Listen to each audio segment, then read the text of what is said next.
Make sure to hit that like button if you enjoyed chilling tales like this one. And don't forget to subscribe for more long-form horror stories delivered straight to your nightmares. And comment below if you've ever experienced anything similar. Or if you just want to say you survived till the end. All right, let's begin. I live alone in a 2-story house just outside a small town in Michigan.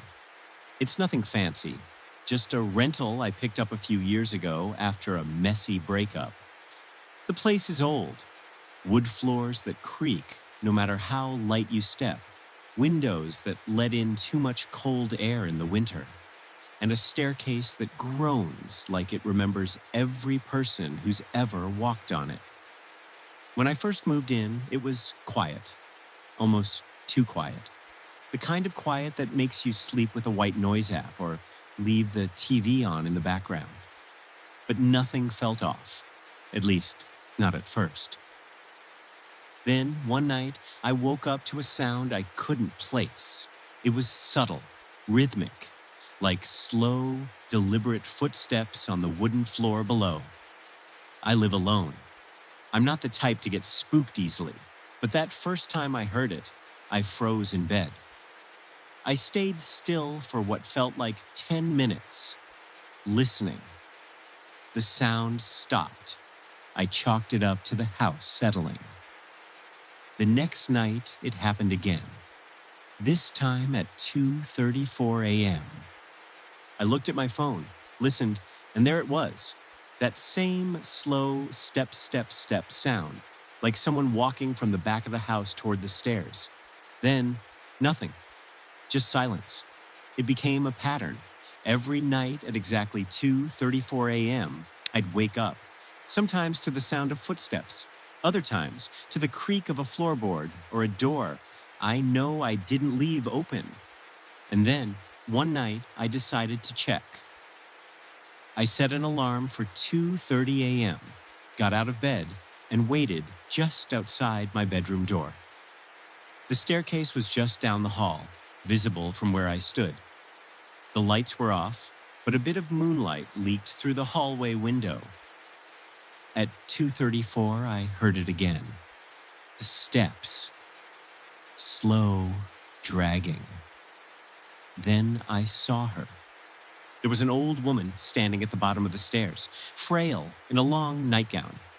Her hair was thin and stringy, her skin pale like wax. She didn't move, just stood there, facing up at me. I blinked. My heart was racing. I flipped on the hallway light, and she was gone. I didn't sleep the rest of that night. I checked every door and window. Everything was locked. I tried to convince myself I imagined it, but it kept happening. Every few nights I'd see her, sometimes standing, sometimes sitting on the bottom stair, hands folded like she was waiting. I never saw her move, never heard her speak. I started asking around, neighbors, the landlord. No one had seen or heard anything. But one older neighbor mentioned the previous tenant had left in a hurry. Wouldn't say why. I started leaving my phone recording audio at night. Around the 2-week mark, I caught something. At 2:34 a.m., the mic picked up creaking stairs. Then a faint cough. A woman's cough. And something even weirder, a soft whisper. It was too quiet to make out completely, but it sounded like my name. I played it back over and over. The voice sounded tired, dry, like someone who hadn't spoken in years. I moved my bed upstairs into the smaller guest room, farther from the stairs. But it didn't help. Now, I don't even have to wait for the clock to hit 2:34. I wake up just before it, like my body knows she's coming. Some nights I hear her pacing slowly downstairs. Some nights, it's nothing at all, just that crushing silence. But last night, she climbed the stairs. I heard it, one step at a time, the long pause between each creak. Then the sound stopped just outside my door. I couldn't breathe. I didn't move. I just stared at the crack under the door, waiting. After a few minutes, I heard a whisper. Let me in. Tonight, I'm not sleeping. And if I hear her again, I don't think I'll be staying here much longer. But I didn't leave. Not yet. Something kept me there, despite the fear. Like I was supposed to witness whatever this was. Maybe it was guilt, maybe curiosity, or maybe some deeper part of me recognized the sadness in her eyes. I started researching the house, county records, obituaries, newspaper clippings, and eventually I found it. A 1954 article about a woman named Margaret Klein who had died in the house. She fell down the stairs and broke her neck. The paper said it was an accident. Her husband had found her the next morning. But the article mentioned something else. Neighbors reporting she had become withdrawn, that she claimed someone was visiting her at night, whispering, telling her secrets. That's when I knew something wasn't right. I brought in my friend Jake. He's into the paranormal, does amateur investigations, runs a Reddit thread. He came over with equipment, voice recorders, EMF detectors, thermal cams. We set up in the living room, aiming the camera at the stairs. That night at 2:34, she came. We didn't see her at first, but Jake's thermal picked up a cold spot, humanoid, faint. It hovered at the base of the stairs. The audio recorder picks up whispering, though it was layered, like multiple voices speaking at once. Jake tried to speak to her, asked her name, asked what she wanted. The whispering stopped. Then the stairs creaked. One step, then another. She appeared again. We both saw her this time. Jake turned white as a sheet. She didn't move, just looked up at us. Then she pointed at me and vanished. Jake noped out, said he was done, didn't want to get involved anymore.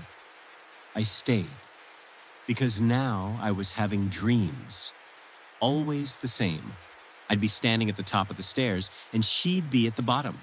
But when I tried to turn away, I'd fall endlessly into darkness, and always her voice in my ear. You have to remember. What was I supposed to remember? I dug deeper, found the old blueprints of the house, and something odd. There was a basement listed that didn't exist anymore. I checked. The door was sealed behind drywall in the laundry room.